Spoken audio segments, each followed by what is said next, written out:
all going to have to work towards a renewed commitment to pluralist principles, because the alternative is what we've seen here in the United States and in many democracies around the globe. Not just more gridlock, not just public cynicism, but an increasing willingness on the part of politicians and their followers to violate democratic norms, to do anything they can to get their way,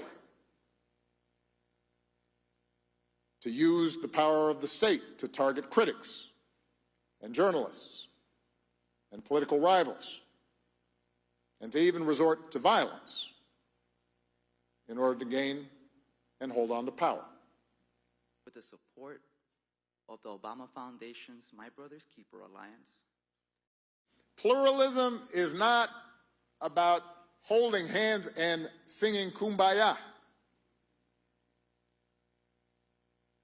It is not about abandoning your convictions and folding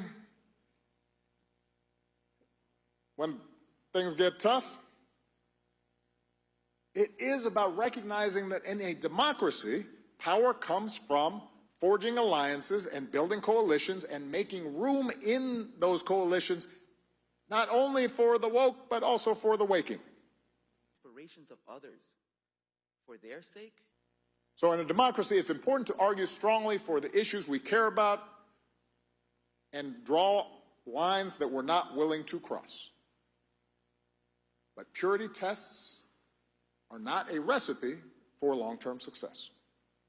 Basic question remains. Words alone do not build trust.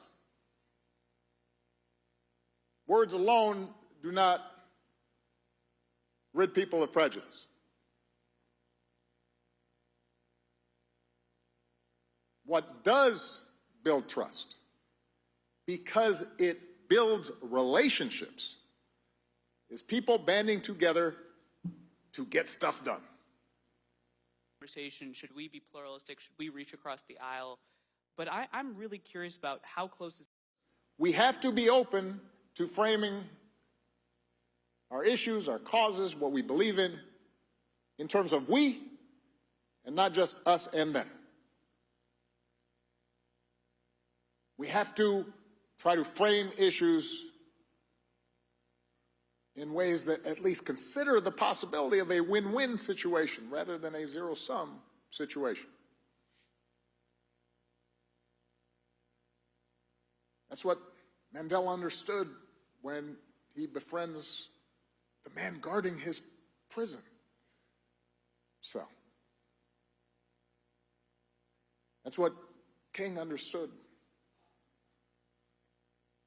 in framing the issue not simply as an African-American issue, but as an American issue. Right? Who are we? What are we trying to be? Understanding that the oppressor is as yoked and confined and limited by these systems as the oppressed. But no matter what country we're talking about, media companies have figured out that there's a profit in playing to the extremes. Since that's what gets attention, politicians and party leaders and interest groups are incentivized to take a maximalist position on almost every issue. Every election becomes an act of mortal combat in which political opponents are enemies to be vanquished, and compromise is viewed as betrayal, and total victory is the only acceptable outcome. That we didn't have to choose one community over the other. There are going to be times, potentially, when one side tries to stack the deck and lock in a permanent grip on power, either by actively suppressing votes or politicizing the armed forces or using the judiciary, the criminal justice system to go after opponents. And in those circumstances, pluralism does not call for us to just stand back and say, well, I'm not sure. That's okay. In those circumstances, a line has been crossed, and we have to stand firm and speak out and organize and mobilize as forcefully as we can. But even in those circumstances, it's important to look for allies in unlikely places, or religious, as they are in India and Northern Ireland, or ethnic, as they are. You see, it's easy to give democracy lip service when it delivers the outcomes we want. It's when we don't get what we want that our commitment to democracy is tested.